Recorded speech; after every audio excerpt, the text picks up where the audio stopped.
Wow, that light is really bright. Okay. Thank you so much for having me here today, and thank you also to Patrick and Karen for all their work and all their energy around the conference and for this invitation as well for me to come here today and tell you guys about my work. I was a little bit nervous when I first got the invitation because I am not a Harry Potter scholar, though maybe in the near future I will be. My first experience with Harry Potter was actually at an academic conference, and that was my first introduction to Harry Potter, period. And I was going to a panel that included a variety of different papers. Most of them were about Harry Potter, and then one was about Katniss and the Girl on Fire. And so, of course, I was there for the talk about Katniss and the Girl on Fire. And I heard that talk, and I was there with a friend and a colleague who knows all things about Harry Potter. And as the Q&A session started, the room was just overtaken by Harry Potter conversation. And there was this big debate about wands and the meaning of wands, and people are jumping up and they're saying, no, no. And it's like this whole big debate was starting, and I'm just looking at my friend like, what the heck is going on? And so she probably should have shook her head and been like, oh, you poor, poor muggle. But, she was much kinder to me than that. So again, I'm really happy to be here today. I think there's a lot of things that we can agree on that cross over both the Harry Potter world and the Girls on Fire world. So I'll maybe touch on a few of those things today. Before I start, I also want to just note that some of these slides are going to be moving through them really quickly, just to make sure that I get through all of the material so that we have some time for conversation afterwards. So I won't necessarily speak to everything on the PowerPoint, but I'm more than happy to share my PowerPoint with anybody who would like to look more closely at it. So today I'm here to talk about the body of work that I call my Girls on Fire work, which I think is really an ally in the Harry Potter world that all of you work in. I had to add a slide because I realized I didn't really define the Girl on Fire in my PowerPoints previously. And so in some ways it's a kind of a self-explanatory term. It's a term that's thrown around a lot in popular culture. But when I talk about the Girl on Fire, I'm talking about an intersectional character, which I'll talk more about today as well. And she's an actor and an activist in her world, but not always by her choice. She's complicated. She's a leader in her community, but again, not always by choice. And overall, I think the Girl on Fire challenges injustice and limited representations. She fights for herself and for others who are oppressed, voiceless, or powerless, and she's the hope for our shared future, in short. My Girls on Fire work began when I decided that my obsession with YA dystopia books could no longer just be a kind of guilty pleasure that I did for fun. What I was seeing in these books I thought was really worth sharing. I'm going to come back to this image in a moment, but I'm going to leave it up here while I talk a little bit more, just because it's a lot to kind of take in, and you can kind of let it sink in a little bit before I talk more about it. So I started teaching an online undergraduate elective course that was filled for 3 semesters at my university. It was Girls on Fire, Gender, Culture, and Justice, and Young Adult Dystopian Literature. And just a side note that I teach at the University of Maine at Augusta. I do a lot of online teaching, and I teach a lot of non-traditional students. So the students in my online course when I was teaching this Girls on Fire work were of all ages, from high school students to seniors who were just taking the class for fun. And many of the students in my class were actually mothers to children who were reading The Hunger Games and Harry Potter and books like that, and they wanted to know more about those books for their personal lives, as well as the academic interest in those books. From there, I did a conference presentation at the ACA, PCA, the American Pop Culture Association. That led to a chapter in Children's and Young Adult Literature and Culture, a mosaic of criticism, and an article in a special issue of Signal that led to my book that's on display out there, more teaching, more conference presentations. Last spring, I taught an MA elective course at the University of Southern Denmark for Girls on Fire as well, and my current projects as well, which I'll talk a little bit more about later. The idea of the Girl on Fire certainly resonates with the world of Harry Potter. In fact, I argue in my book that Harry Potter was one of the cultural phenomena that made space for the explosion of Girls on Fire books and the resonance of Katniss as a strong female protagonist as a larger cultural symbol. Harry Potter fans were hungry for more strong, dynamic female characters. I think you guys might agree with me on that point. Girls and women of my generation and before are used to having to identify with male protagonists, and we read through his eyes, his actions, and his voice as if they are our own. Or we can identify with what Katha Pollitt has called the Smurfette principle. And I'm glad to see that the further I get into Harry Potter, the less it seems like it's a Smurfette principle at work. This is good news. Men and boys have never been forced to read in this way, and yet Katniss is a resonant character across gender and age, and she complicates categories of race, gender, and sexuality, if only more subtly and more powerfully through critical readings. Critical readings and the power of imagination are two things that the world of Harry Potter and Girls on Fire share. It's my hope that my work will help you guys to further your work. So I'm going to pause here to look a little bit more closely at the explosion of young adult dystopian novels with female protagonists that my work's based upon and what constitutes this girl on fire that I'm talking about, as well as some of the ways that she's already a powerful symbol in and beyond American culture. So my book is multifaceted, and it covers a lot of different things, a lot of different lenses and ways to look at young adult dystopian literature, but overall it's really a theoretical and pedagogical study of this transformative and powerful character that I call, not just I call the girl on fire, but a lot of people call the girl on fire. So back to the trees that I had here earlier. So these appear in my book, and these are trees that kind of resonate for me in terms of this kind of dystopian image of a tree. And I was trying to figure out a way to chart and graph all of these books that I was looking at in my study, and no chart could box in the Girls on Fire. So I had this image of the tree, which I sketched out with pencil and paper, and then one of my phenomenal students made into a digitized form for me to include in my books. So if you notice it, if you can see, it's a little bit blurry on the screen. But the two trees, one is the titles of books, and the other is themes in those books. And so if you look down into the roots, you see some of the literary works that I draw from in terms of framing the Girls on Fire, and then some of the themes that come up in those books. And then that grows into the trunk that's really kind of the center of those books. And as you go up and out into the tree branches, the works get more kind of radical and more transformative.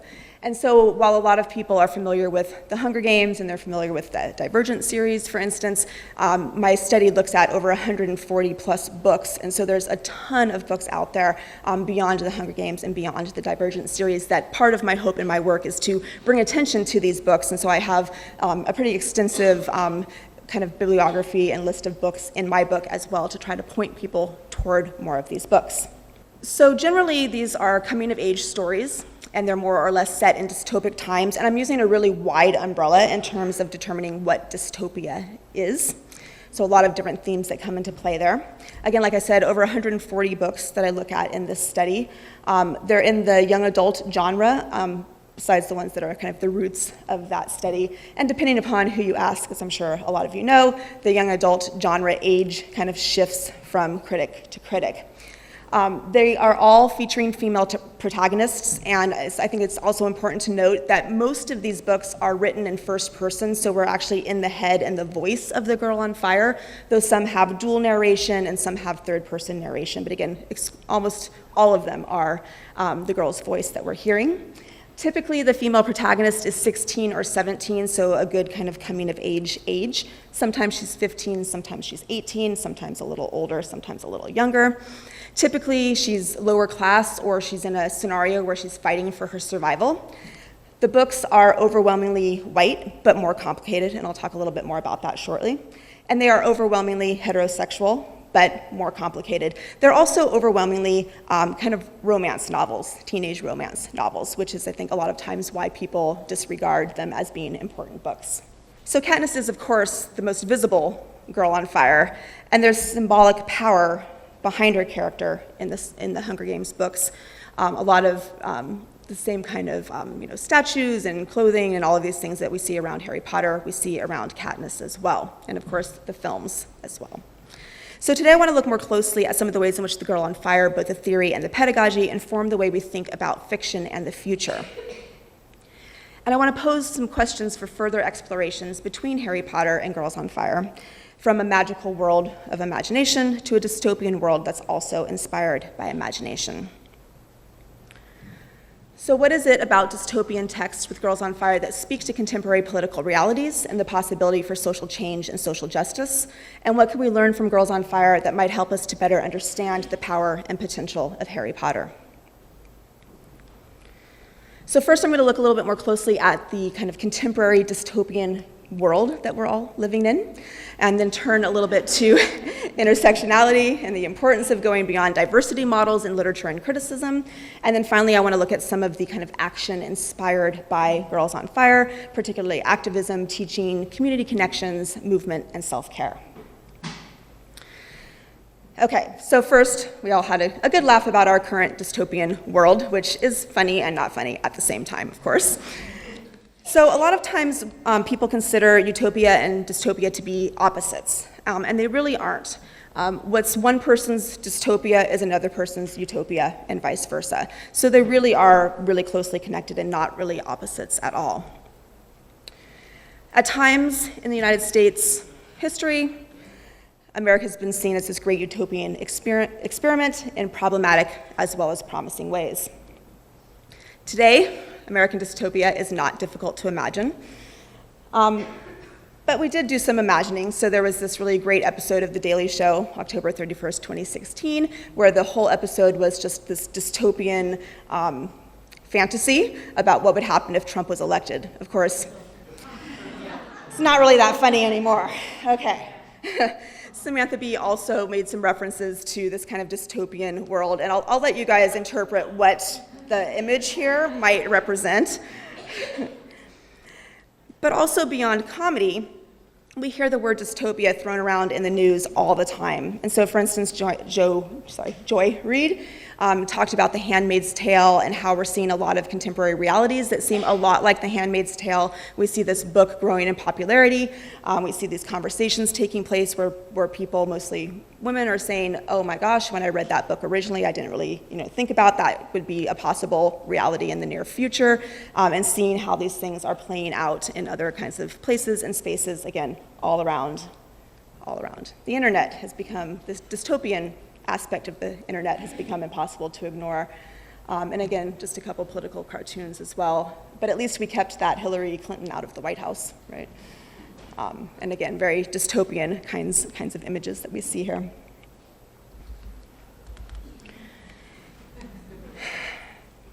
We also see that President Snow has become kind of a symbol for this authoritarian kind of power. And so we see these images like the one on the right, that we can't see those images necessarily in reality, but we see them in pop culture artifacts of a variety.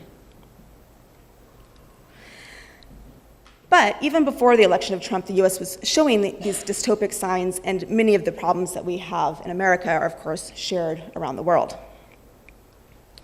Obama's election and tenure seemed like real change, and let me tell you that my students in Denmark, and Denmark generally, they love Obama over there. It's like he's a hero to all. But we also see that Americans have grown more divided by issues, by identities, and by our visions for the future. So again, back in 2016, Bernie Sanders passionately declared, "We want nothing less than the transformation of American society."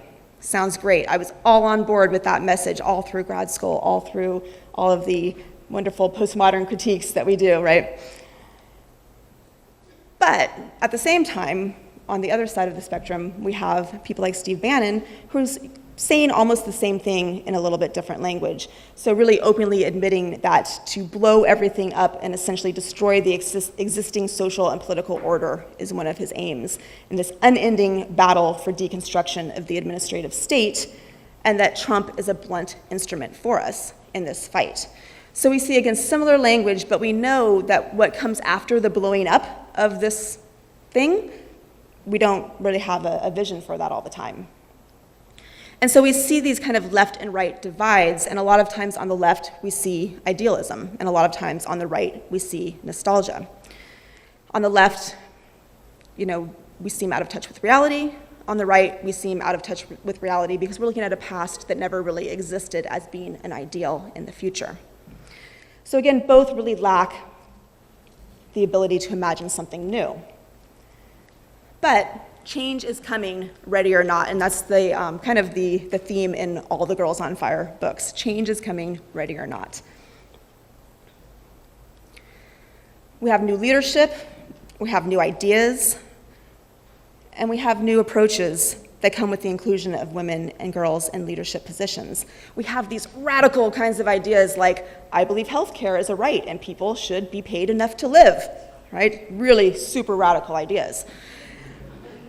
And bold structural ideas as well. So Rachel Maddow actually called Pete Buttigieg's ideas bold structural ideas, and they talked a little bit more about this, and one of the things that he said was that the election of Trump or someone like him was really only possible because of those existing structural problems. And again, the Girls on Fire novels are often tackling these structural problems in their stories. So again, we've got these new ideas, these new approaches, and a lot of this comes with the inclusion of women and girls in politics, but of course it's never that easy because we're also looking at differing and changing values as well, not just different people, different genders, different races, whatever, in positions of leadership, but different kinds of ideas and different kinds of approaches. So maybe approaches that include empathy, compassion, connection, consensus, maybe a lot of other kinds of terms that we have yet to discover. But it's also important that we consider the diverse world of the future beyond white and racially ambiguous visions of the future that are what we see in most mainstream dystopian literature and pop culture representations. So, I don't have to tell all of you the power of fiction, of stories, of imagination. Harry Potter gives us one example of a fictional world that speaks to the problems and promises of our real world. This is a world that's seen as unrealistic because of the role of magic, right? A criticism that's also made of YA dystopia novels and worlds.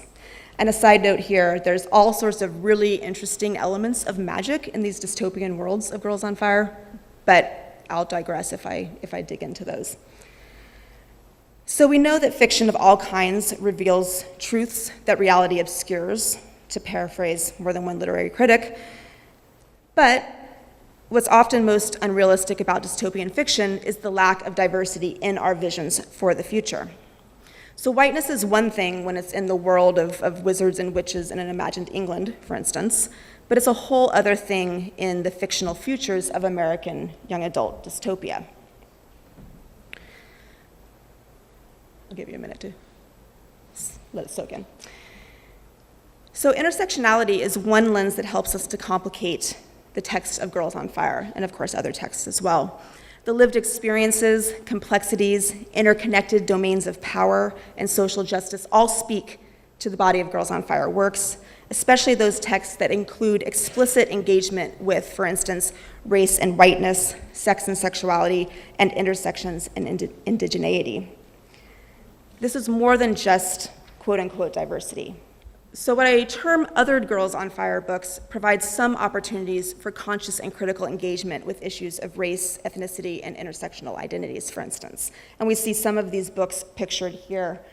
How many of you guys have read any of the books on this screen? Okay, see, this is often what happens when I present my work. How many of you guys have read The Hunger Games? Okay, yeah, so, which is, I'll get to it in a moment, it is, I think, an intersectional and deep text for these conversations. But in the mainstream, we really get just access to some texts and not other texts. So again, part of what I'm trying to do is expose readers to some of these other books that are really awesome books that don't get very much attention.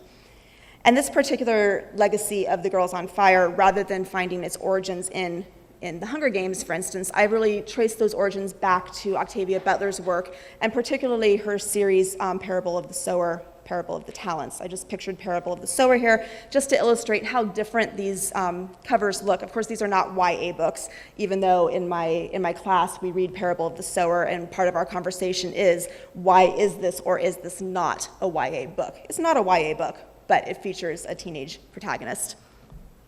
So Katniss also draws on this legacy, which is a girl of color legacy, where whiteness and heterosexuality are contested through the character of Katniss, and where controversies surrounding the casting of Rue exposed racism and wishful misreading.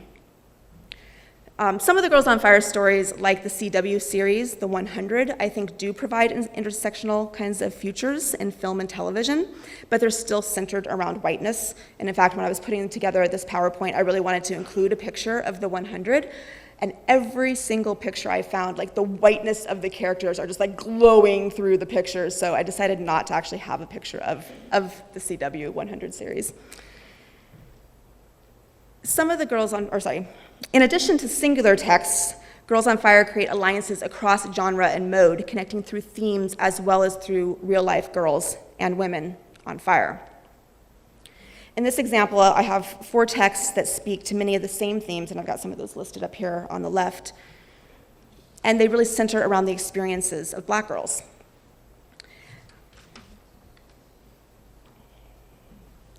So again, a lot of the themes here are kind of more generic kinds of themes that a lot of different texts look at, but we also see this kind of spectrum here from girlhood to womanhood through childhood, adolescence, adulthood, from survival through sacrifice to empowerment, from girls being alone, being from fractured families, but also being in community.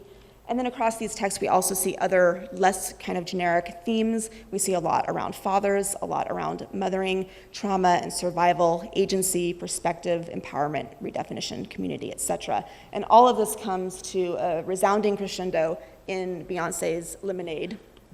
And so here we see some notable faces, and I had to put the arrow here, that up here on the right we see Amandla Stenberg, who played Rue. And there's also echoes in stories that Hollywood will sometimes tackle, like Angie Thomas's YA novel, The Hate You Give, and the Fox film, again, with Rue or Amandla Stenberg. So we see that kind of repetitiveness of the same people playing characters in these different kinds of texts, and that being one connection between the texts. And this pairs really nicely and interestingly with See You Yesterday, which is a story centered around time travel, right? Magic or science fiction, depending upon how you look at time travel. And this really also then, of course, connects to contemporary realities of police violence and the Black Lives Matter movement. So there's a variety of real-world incarnations of Girls on Fire-inspired activism. Girls who advocate for a better world for us all. And I'll note that when I was teaching the online Girls on Fire class, and I asked my students to come up with real-life examples of Girls on Fire, like 95% of them came up with Malala. So then as I teach the class again, I have to say, okay, you're not allowed to choose Malala, right? And we haven't gotten to that assignment yet, but I'll say that Greta has come up in a variety of posts that before we even get to the question of identifying real-life girls on fire.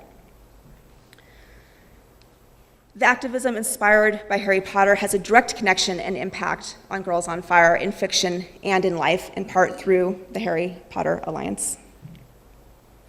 And of course, also, Emma Watson has a platform to promote feminism because of the cultural power of Hermione, even if she's critiqued and criticized for this work. Like Harry Potter, the cultural power of real and fictional Girls on Fire has a huge impact in the classroom, which I write about in my book, and I extend into a co-edited collection of essays that's coming out this spring. And this extends, and I will say here, even though the title says young adult dystopian literature, is actually, a lot of the essays don't actually talk about dystopian literature, but within the YA genre for sure. And so in this collection, the essays connect to, for instance, the hashtag #MeToo movement, historical fiction, international contexts, and other contexts as well. And I had this big dream for a current project that I was going to do this fall, which would be to create a kind of an online forum for different tools for teaching Girls on Fire. And I'll have to say I'm a little bit jealous about the Hogwarts faculty meeting that we had earlier, because everything that we talked about there was like what I dreamed of for this book. It's not how it all came together, but it's still, I think, a great set of essays. So I really scaled back my big dream project, and so really I'm just doing kind of a co-curricular support of my students' projects in the classroom, which they're right now just at the stages of proposing some of those projects. And I also made a note here in my book on page 205 to 214, I talk a lot about the projects that students have done in the past, and there's some really amazing kinds of projects. For instance, one of my favorite ones was this Gorilla Seed project, where one of my students created little seed packets with seeds that no matter where you scattered them, there was at least one plant that would grow anywhere, if that kind of makes sense, right? And so had like little quotes from the Hunger Games about seeds and plants, and gave those out at an art festival in Detroit. So one of my favorites of many really awesome projects. So again, supporting students' work in the classroom with my little grant, and part of my pulling back on the kind of bigger project that I envisioned is a nod toward self-care, which is another really important aspect that I talk about in my book and in my classes and in my work currently and into the future. I always assign an action project in my classes, and perhaps a little bit ironically, in my current Girls on Fire class, I'm not giving them a self-care option for that project, but in my other classes I do, because I do find that so many of my students burn themselves out caring for other people and not having the time to take care of themselves. So almost every time when I'm asking students to venture out into the world of action and activism, most of them opt for the self-care option, and they need to, really. But also towards self-care, I'm offering some different events that I've started to kind of play with this Girls on Fire theme. So as mentioned in my bio and introduction, I'm also a feminist fitness instructor, and so I bring that aspect to the different kinds of fitness classes that I teach, which are cardio dance classes, yoga classes, etc. So I've been teaching a cardio dance kind of class for a really long time and calling it a variety of different things. And then I decided there's so much power in these Girls on Fire stories that I'm going to go ahead and make a theme out of that. So last March 8th on International Women's Day in Denmark, I held this event, and I was really worried about doing this because I was told that students aren't going to want to do this crazy dance thing that you're proposing, and it was a kind of windy, stormy night on a campus that's a commuter campus, so people had to get to campus to do this. But I did have a great group of people who showed up, and you can see the picture here that one of my friends took as we were final relaxing on the floor at the end of class. So we danced to a variety of different music that was Girls on Fire inspired, including music from Janelle Monáe, Lorde, Beyonce, Meghan Trainor, Nicki Minaj, Alicia Keys, Ani DeFranco. And I framed it all through this story of the Girl on Fire, the theme that takes us on a journey through music and movement as we experience the story of the world on fire and become protagonists in our own story. We're grounded and connected to earth even as we play in the clouds. We're warriors who fight with our minds and our bodies. I'm also, when I go home, actually Sunday, I'm going to try out a Girls on Fire theme in my yoga class and see how that goes. And of course, if you're at all familiar with yoga, you know that the warrior poses lend themselves very well to the story of the Girl on Fire. And so I even put a little Katniss twist on some of those warriors that we do. But I'm really just beginning to explore the connections between story and movement and the connections between story and healing trauma. Ultimately, the symbolic and fictional power of Girls on Fire speak truth to power. Whether that's Katniss or Beyonce.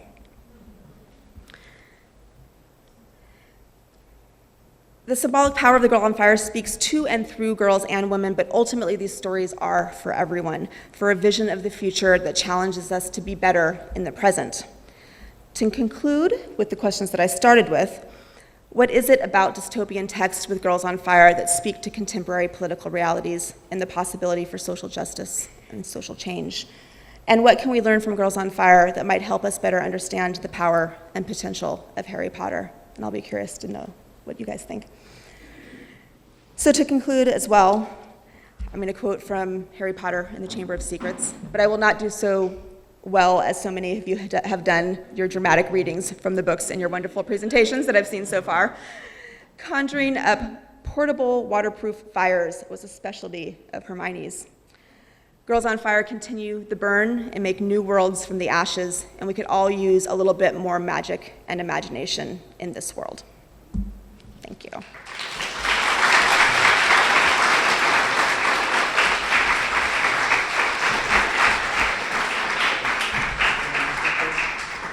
Oh yes, I said, we don't need the other mic, and he took it away. Yes, I'm hoping that we have plenty of time for questions. Here we go. Hi. In your presentation, I don't remember the earlier year. I think it was you said that most of the books you used were written, I believe it was between 2010 and 2016? I'm sorry. The years that you said, Oh, yes. So most of the books that I'm looking at were written between 2010 and 2016 in terms of the young adult dystopian novels with female protagonists. I would include in that one that was written far earlier, and that's Meg Murphy from A Wrinkle in Time. And in the movie, I don't remember if her races described it all in the book, but in the movie adaptation, she was black, and she was also advised by a panel of women. So that's definitely all Girls on Fire. Yeah, and so I don't include that book in my study, in part because I see it more as fantasy than dystopia. But I do, and really, the movie came out like at the tail end of my work or after most of the work that I had done, and I think that absolutely it's a really fascinating adaptation. I hadn't read the book since I was very young, so I didn't remember a whole lot of it, but I think the movie was really interesting, and really interesting in terms of the casting choices, and I think a lot of that is, you know, the influences of Women and Girls on Fire in terms of creating that story in a new kind of way, even if it was just a new visual way. Yeah, it's a great example. So a lot of us credit the rise of YA female-centered protagonism books to Twilight. I would not call Bella a girl on fire, and I guess she ended up being a vampire, so that would probably be bad for her also. But I was wondering your opinion of that explosion coming mainly from Twilight, and if you can look back on that, if you look on it with some favor, with some criticism. Yeah, a great question, and I'll say that I probably should have said, I argue in my work that both Harry Potter and the Twilight series were influential in terms of this explosion of Girls on Fire books, absolutely. Honestly, I have not read Twilight. I know everybody's like, what? Oh my God, how could you not have read that? And no good reason why I haven't read the Twilight series, but I do think that one thing that's really interesting is that I think in part because there's this question that a lot of readers have in terms of Bella, is she a strong female protagonist or is she a victim or what is she, right? That I think that feeds that fuel for wanting these Girls on Fire characters that can be more identifiable as being strong female protagonists. I'll also make the side note that I was really disappointed in an interview with Marie Lu, who wrote the Legend series, and why am I completely blanking on her name of the Divergent series? I'm sure you guys. Roth, thank you, Veronica Roth, in an interview that they did, and it was you know, like an MTV interview, and it was like, we're going to say something, and you say yay or meh, right? And so the first thing they said was strong female protagonist, and they both went meh, and I was like, here's these two authors that so many readers and writers look up to, and then they're in this interview and they're meh-ing the idea of the strong female protagonist. But also towards your question, I think one thing that's interesting is that I think Twilight also has really shaped how popular culture sees the Hunger Games. So for instance, I would argue that the Hunger Games is not a love triangle story at all, but that has come to be seen as a love triangle story because of the love triangle being so predominant in the Twilight series, right? And there's a lot of interesting work out there about Katniss perhaps being asexual or gray sexual, or you know, different readings of Katniss as having different sexualities and not being that kind of love triangle that's so, I think, ingrained in the pop culture representation. Thanks for the question. There was an excellent article in the New Statesman a number of years ago, it might have been 2013, called Why I Hate Strong Female Characters. So I wonder if you could talk more about the idea of strength and what you view that as. And for those who are not familiar with the article about strong female characters, the idea was basically strong is such a single basic thing to be that, like, to see women just who can kick butt is not necessarily a great step forward if it's just, okay, it's a femme fatale and that's it, as opposed to men who can be unlikable or weak but still interesting or have other types of strength that come in other ways. So I wonder what your thoughts are on female strength, what you see as strong, and if that might in some ways vindicate those authors who said meh to strong female characters. Yeah, absolutely. A really great question. I'll say that when I was a freshman in college, a friend of mine, we wanted to have a little like Girls Who Kick Ass film festival, right? And it was very much around that idea of like Linda Hamilton and the Terminator, right? Like the girls who kick ass, right? And I think what's really interesting is that when I think about the strong female protagonist and the girl on fire, resilience, I think, is much more of the character of strength than like being able to beat people up or defend your loved ones with physical strength, for instance. Resilience and being able to survive against the greatest odds against you, I think would be how I would describe a strong female protagonist. And in so many of these books, and I think, Katniss and The Hunger Games is a really great example of this. In so many of these books, like, the girl is against every single odd. Like, everyone she loves dies, She blames herself for everything. She takes on all the responsibility for all of these different things. And in Hunger Games, we see Katniss, at one point, just being so broken by the trauma that she has experienced, sorry, not at one point, but at many points, so broken by the trauma that she's experienced. And that, again, here I think is where the films do a disservice to the story, because for one, the films take her voice completely out of the picture. Like, I started watching the first Hunger Games film and I'm like, where is Katniss's voice? Like, that is what the books are for me. It's her voice. So her voice is gone. And then at the end of the novels, and I'll say spoiler alert, but you guys have given me so many spoiler alerts that I don't feel bad. So at the end of the novels, Katniss is really ambivalent about where she is in her life and her decision, or Peeta's decision to have children. And I think the films just really, gloss over that, so that at the end we see, Katniss kind of reflecting back on things with the kids romping around, and it kind of has that kind of happy Hollywood ending to it. Whereas in the book, we know that she's broken, and it's still a struggle every day to survive and to get up in the morning and to be herself and to be there for her family, and etc.